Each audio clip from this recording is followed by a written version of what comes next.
سلام و درود بچه ها، محمد هستم و خوش اومدیم به یه ویدیو جدید که دیگه چنلمون بند شد و من یه ویدیو گرفته بودم کپی رایت خورد. چون چنل قبلی توش بود، عکس چنل قبلی کپی رایت خورد. دوباره گفتم بیام تو فری بگیرم که چنل قبلی رو نذاریم، نویس قلب نداریم. و همین که از اونجا که محمد حسین هستم چنل جدید رو گذاشتم حسین اسمشو، که دیگه محمد نمیشد، دیگه گذاشتیم حسین. و به زودی ویدیوهای جدید داریم تا برسیم. یکا باز کلی طول میکشه و زمان میبره. تو قبلی 200 تا مونده بود یکاشیم، دیگه میخواستم استریم رو سیستم شروع کنم که نشد، یه بند شد. و دلیلش هم بگم بهتون که دوتا من شورت ویدیو گذاشته بودم که انگار قبلا یکی گذاشته بود ادیت شده بود، این آهنگای جدید ترند، که اخطار اومده بود به ایمیلم. و اون روزی که بند شد 2 روز قبلش ایمیل اومده بود، چهارشنبه بود فکر کنم، یا حالا نمیدونم، دارمش و من ندیده بودم. گفته بود پاکش کن زودتر و من اصلا ندیده بودم و نیومده بود برام نوتیفش، که دیگه ندونستیم و وقت شد. هر کاری هم کردیم نشد بیاد. میشه بیاری، یکم هزینه داشت بالا بود، مثلا به اون نمیارزیم، خیلی بالا بود. و چنل جدید رو زدیم، امیدوارم که حمایت کنید، بریم بالا. دوستتون دارم. و من یه دنس قلب فکر کنم نداره.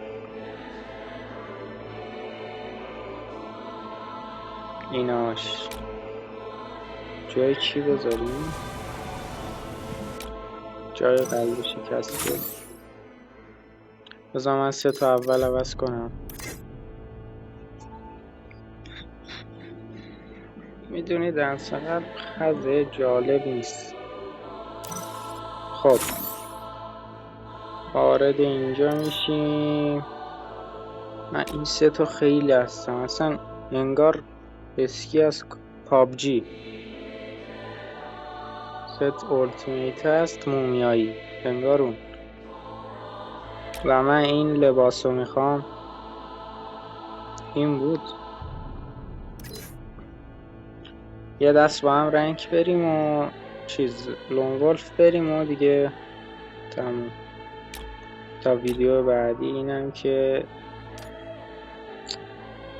این خوبه، کفشش جالب نیست. کفششو زرد بذار. نه. خب و به کلاه میرسیم. ماسک. کلاه اینو میخوام، نه اینو میخوام. ماسکم که اینو هست، کبرا بذاریم. این قشنگ تره نه؟ یک شلوار ندارم دیگه. و این گیمم که چیز شده.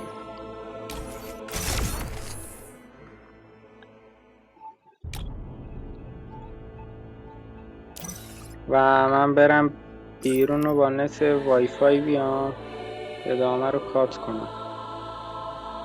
و بچه ها فهمیدم که دیگه اس نمیشه و فیلتر میخواد. فیلترم من نمیزنم، خطریه. ادامه دارم آخرش هم دیگه. و همین دیگه گیمو نمیریم. ویدیو اینجا تمومه. تا بعدی معرفی چنل که گفتیم بعد استارت میزنیم.